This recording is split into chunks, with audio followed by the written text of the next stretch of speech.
Buenas tardes, chicos y chicas. Soy Senorita O'Brien reporting in for day 20 of your 15-day contingency plan packet. We are on the final box in the row for body parts. The box says to describe your pet or pets in Spanish, how many body parts, what color, etc. The assignment that you guys are going to see on Google Classroom has these directions on top of your paper. Answer the questions below about your pet. If you do not have any pets, use these questions to dream up your ideal pet. All right, so your questions are asking, 1, ¿Cómo se llama tu mascota?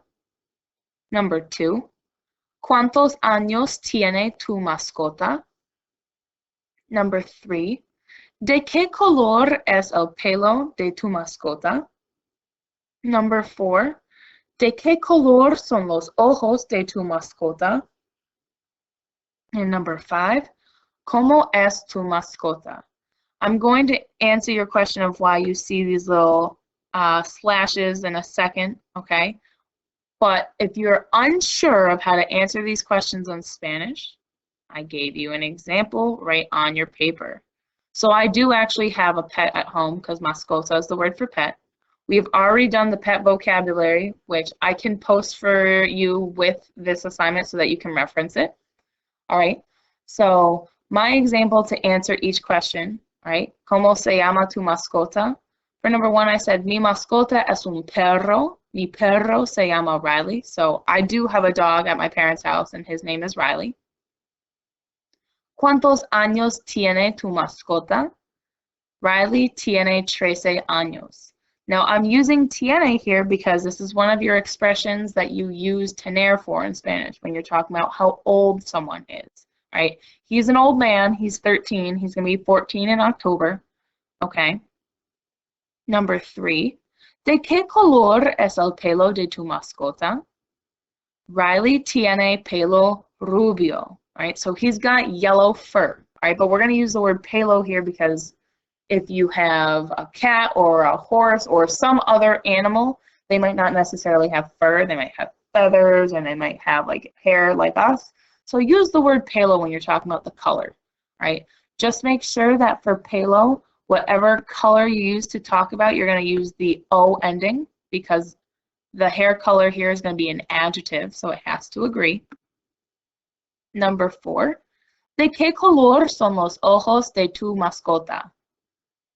Riley tiene ojos cafés. He's got brown eyes, okay?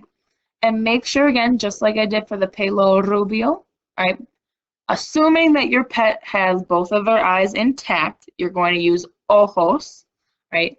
And for your color of your eyes, you're going to make it plural so that it agrees with the multiple eyes that are being described, right? Café is one of those colors where even though it ends with an E, it will not change to match the noun that comes before it, right? All you have to do is just tack on the S to make it plural. And number 5, ¿cómo es tu mascota? What is your pet like? Give me the personality of your pet. So I said, Riley es viejo, él es simpático, está bien y está cansado mucho. So he's nice, even though he's old, and he's doing well, and he's just a tired dog that just likes to sleep on his bed every day. All right. The reason you're seeing the slash for the mascota is if you want to talk about multiple pets. So for example, let's say that I have a dog and a cat and I want to talk about both of them, all right? For number 1, I would say mis, because you have more than one, mascotas, se llaman, and then you give me the names of them. For number 2, you're going to say mis mascotas tienen. You'll give a number and another number, and then your años, which is right here. For number 3, all right, you could say, if they're different colors, you would say, mi perro tiene pelo blank y mi gato tiene pelo blank. if they're not the same color. If they are the same color, you're going to use mi perro y mi gato tienen, because they're saying they both have black or brown or red or whatever color hair. Number 4. This one, if you notice, I did not change because, again, assuming that your pets have more than one eye, you're going to use son because they're saying they are. All right. Los ojos son blank. Or if you want to model it like I did, you say mi perro y mi gato tienen ojos, whatever. Okay. And for number 5, right, mis mascotas son.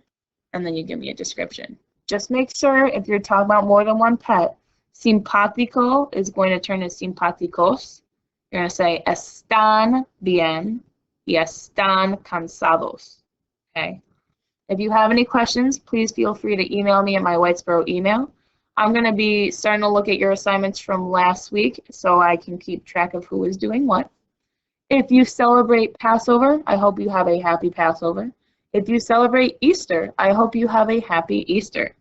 In either case, I will see you guys on Monday morning at 8 o'clock for the assignments and the videos, and then I will see you in the Google Meet at 9 o'clock. Have a great weekend, everyone.